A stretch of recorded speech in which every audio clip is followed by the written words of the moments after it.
ज्ञान गुण सागर, जय कपीस तिहुँ लोक उजागर।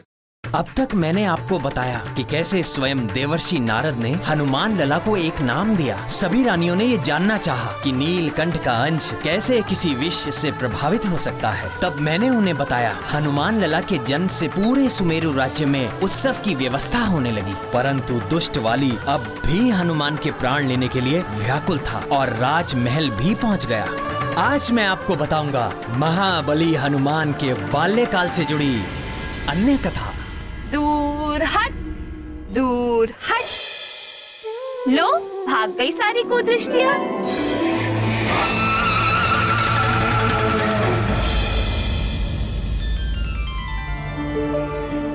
महारानी जी, युवराज को द्रोणी में नहलाइए ना, सुविधा होगी।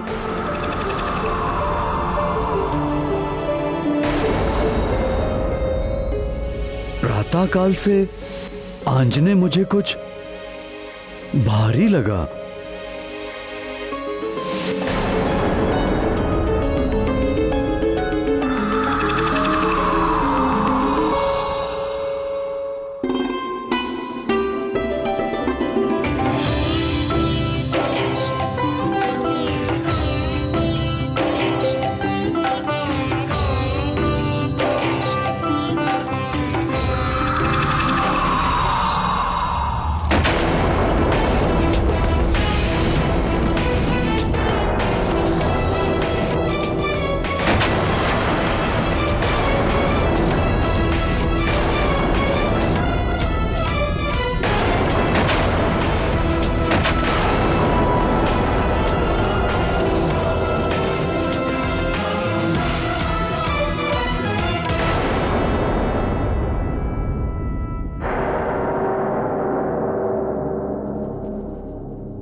हे शंभू,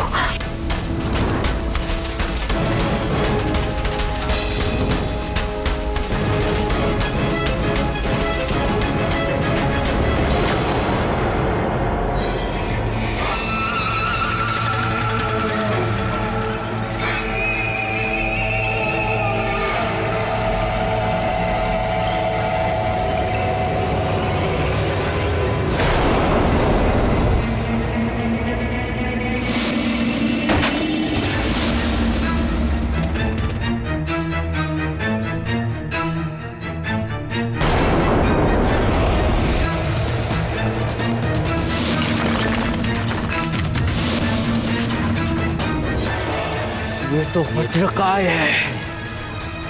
वाली हनुमान लला के प्राण लेने के विचार से आया था।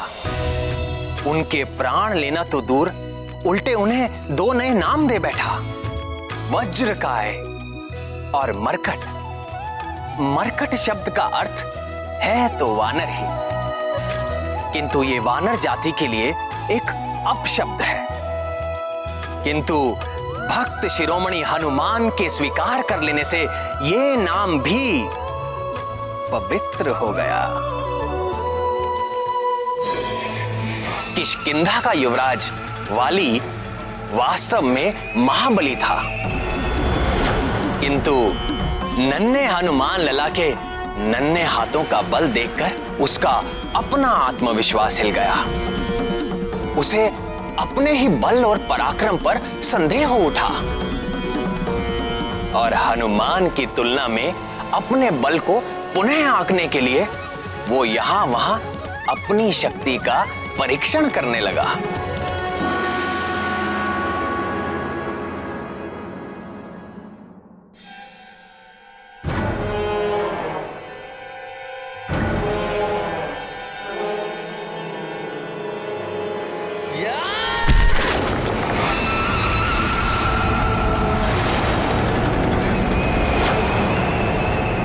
मैं महानतम हूं तो मुझ महानतम को अपने बल पर संदेह क्यों हो रहा है? 100 हाथियों का बल है मुझ में, फिर भी मुझ महानतम को ऐसा क्यों लग रहा है कि उस बालक का बल मुझ महानतम के बल से कहीं अधिक है? क्यों उस बालक का बल मुझे भीतर से भयभीत कर रहा है क्यों? हर अहंकारी जब भी किसी संत महात्मा के सामने जाता है तो उसके अहंकार का भवन डोलने लगता है। वाली को भी हनुमान लला के आगे इसी संकट का सामना करना पड़ रहा था। बजरंग बली जैसे संतों में अहंकार नहीं होता ऐसा नहीं है, उनके भीतर मेरा ईश्वरीय अहंकार होता है, अर्थात अपने अहंकार से मुक्त होकर वो मेरे असीम ज्ञान, असीम ऐश्वर्य और असीम शक्ति के अधिकारी हो जाते हैं। जिसकी कोई सीमा ही ना हो उसकी कहां टक्कर होगी और कहां चोट लगेगी। इसी कारण हमारे हनुमान लला को चोट नहीं लगती। किंतु प्राणवल्लभ, हनुमान लला की ऐसी अद्भुत शक्ति देख अंजना और केसरी की क्या दशा हुई? चिंतित हुए, भयभीत हुए, सन्न हो गए। फिर स्मरण आया उनका पुत्र कोई साधारण वानर पुत्र नहीं है, वो तो स्वयं ब्रह्मांड नायक भगवान भोलेनाथ का अंश है। ये स्मृति आते ही ऐसा महान शक्तिशाली पुत्र पाकर वो बार बार अपने को धन्य मानकर सुखी होने लगे। फिर भी माँ तो माँ ही होती है, अपने पुत्र की रक्षा करने के लिए सदैव आतुर। इसीलिए अंजना ने हनुमान लला के बल की किसी से चर्चा नहीं की, पर सूर्य का तेज भी किसी के छिपाए छिपता है।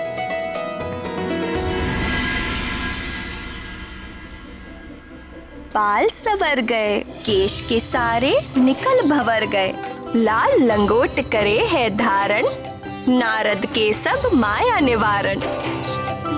नारद जी ने आपको क्या कहा था? स्मरण है? दूर कर दे जो सब माया। ना ना ना ना, ये तो ऐसा नहीं है, ये तो माया डालने आया है। है ना?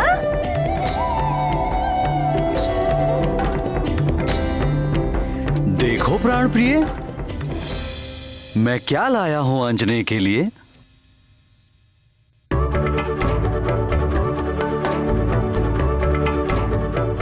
अरे देखो देखो देखो, तात क्या लेकर आए हैं? लाल के नन्हे नन्हे पैरों के लिए नुपुर। छन छन छन।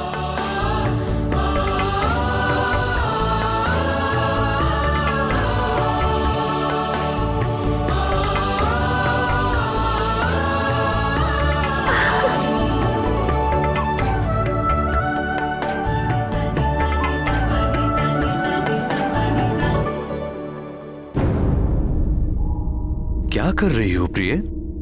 देखिए ना, ये कंठहार खुल ही नहीं रहा और ये कुंडल भी। आप इन्हें खोल देंगे? कंठार कुंडल तो यहाँ पड़े हैं। ये तो आप लेकर आए हैं। ये जो इसके कंठ में है, इसके कर्ण में जो है, मैं उनकी बात कर रही हूँ। ये कैसा परिहास कर रही हो? आंजने के कर्ण में कोई आभूषण नहीं, देखो कंठ भी रिक्त है।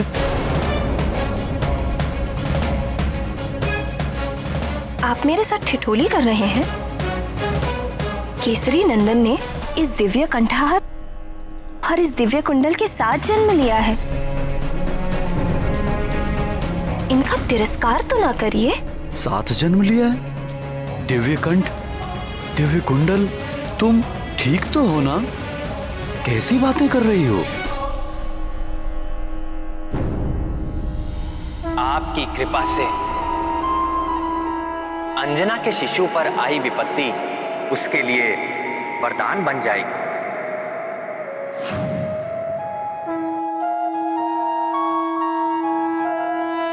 अगर ये वास्तविक है तो मुझे क्यों नहीं दिखाई दे रहा? ये दिव्य कर्ण और 2 कुंडल ना कभी दिखाई दिए थे ना दिखाई दे रहे हैं। महादेव जाने आपको क्यों नहीं दिख रहे। मुझे तो निरंतर दिख रहे हैं और दिख ही नहीं रहे। मैं इनका स्पर्श भी कर सकती हूँ। मेरे लिए ये दिव्य आभूषण उतने ही वास्तविक हैं जितने आपके द्वारा लाए ये आभूषण। तुम्हें अवश्य कुछ हो गया है प्राणप्रिय। तुम्हारा स्वास्थ्य ठीक नहीं है। कहीं वो विष का दुष्प्रभाव तो नहीं? हे शिव शंकर, अब आप मुझे विक्षिप्त समझ रहे हैं। मुझे कुछ नहीं हुआ है, आप ही को कुछ हो गया है। आप मुझ पर अविश्वास कर रहे हैं। प्रणाम। देवगुरु बृहस्पति का शुभ आगमन हुआ है। युवराज को आशीर्वाद देने के लिए पधार रहे हैं। पितामह आए हैं, जाओ उन्हें शीघ्र लेकर आओ। जी महाराज। पितामह आ रहे हैं, ये सब हम बाद में देखेंगे। चलिए पितामह का स्वागत करें।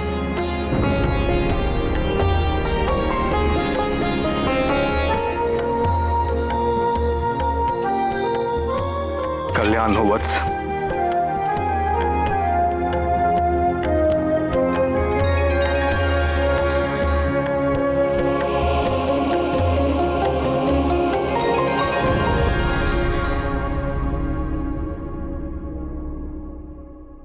पुत्रवती भव।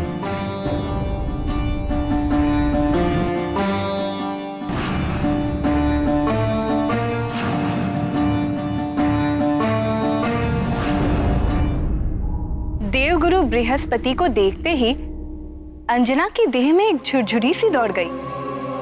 पूर्व जन्म और वर्तमान जन्म के घटनाक्रम आपस में घुलने लगे।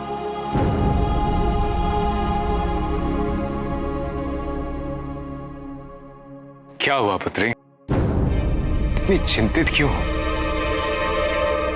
देवगुरु तो सर्वज्ञ है, वे सब जानते हैं। अंजना की मनोदशा क्या उनसे छिपी होगी? अंजना को सब कुछ बताकर शांत क्यों नहीं कर दिया? सुलोचने, जीव अपने पूर्व जन्मों के कर्मों को भूलता ही इसीलिए है ताकि वो उनके पीड़ादायक पाश से मुक्त होकर शांति और आनंद में रह सके। देवगुरु सर्वज्ञ है, जानते थे कि समय के पूर्व कुछ भी करना घातक सिद्ध हो सकता है। इसीलिए वो उचित समय आने पर अंजना को स्वयं ही सब कुछ बता देंगे। रत्न कुंडल, दीप्तिमते, कैसा अलौकिक शिशु है ये। आपका प्रपौत्र है। मेरा प्रपौत्र होने से अलग भी ये बहुत कुछ है और उसका प्रमाण है इसका ये कंठहार और ये दिव्य कुंडल। मुझे कुछ हो गया है पितामह। मुझे ना तो ये कंठहार दिख रहा है और ना ही दिव्य कुंडल। चिंतित न हो पुत्र, इसका ये कंठहार और ये दिव्य कुंडल पृथ्वी वासियों में केवल उसकी माता ही देख सकती है। तुम्हारे अतिरिक्त जो भी इन कुंडलों को देख सकेगा वही तुम्हारे पुत्र का वो गुरु और स्वामी है। राम राम राम श्री राम राम राम राम राम राम राम श्री राम राम राम राम राम राम राम श्री राम राम राम राम राम राम राम श्री राम। जिसकी सहायता के लिए तुम्हारे दिव्य लाल का जन्म हुआ है। श्री राम श्री राम श्री राम श्री राम।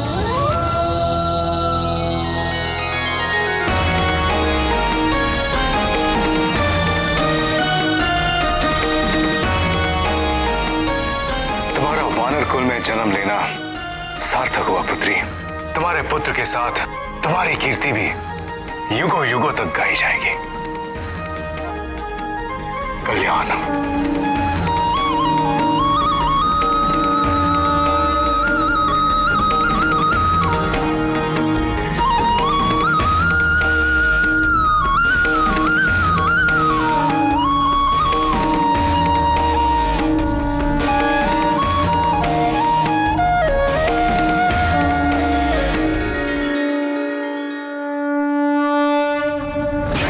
ये कैसे हो सकता है?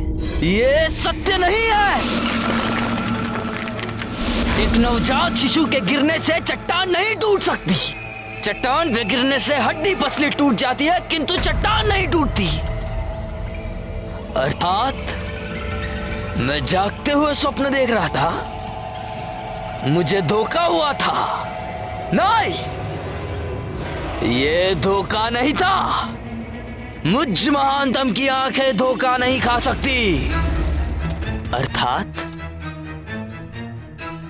मैंने जो देखा था वो सत्य था। सत्य था वो। किंतु ये कैसे संभव है? कहीं उसका शरीर वज्र का तो नहीं बना?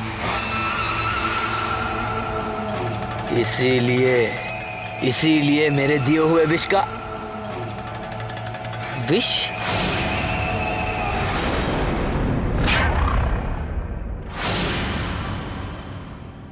कहीं ये उस विष का तो प्रभाव नहीं है? हो सकता है, हो सकता है। वैदराज! अरे ओ वैदराज, कहां छुप कर बैठा है दुष्ट?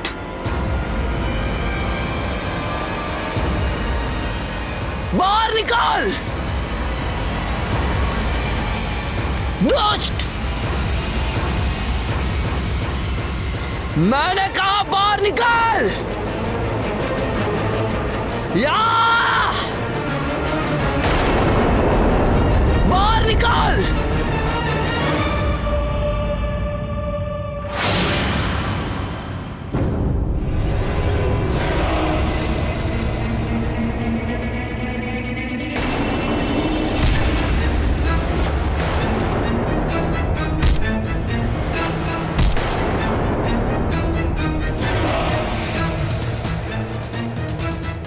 या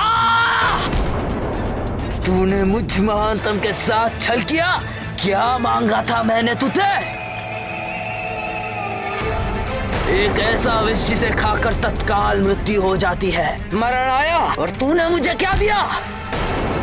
कौन सा चमत्कारी चूर्ण था वो? बता, नहीं तो आज मुझ महानतम के हाथों तेरी मृत्यु निश्चित है। बोल!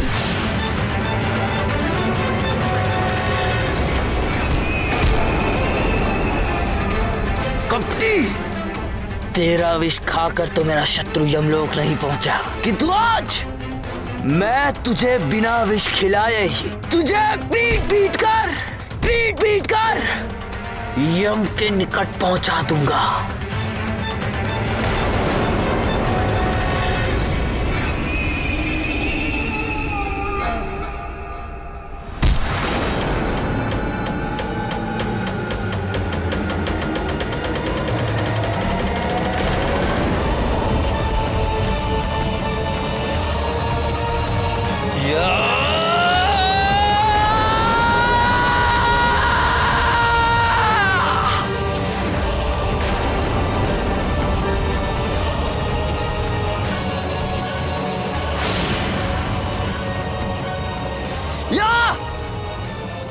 इस विद्रोही ने मेरे साथ छल किया है। छोड़ दो मुझे, छोड़ दो। कुछ बोलने का अवसर ही नहीं दे रहे हैं, पीटते जा रहे हैं केवल। वो तो ऐसा भयंकर विष बना था जिसके स्पर्श मात्र से मेरी ये स्थिति है। कि मैं अब तक तीव्र ज्वर से पीड़ित हूं और आप कह रहे हैं कि उसने अपना कार्य नहीं किया।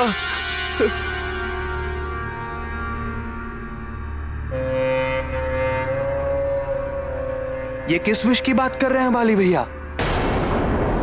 किसको विष दिया? कौन जीवित रह गया? कौन है वो शत्रु?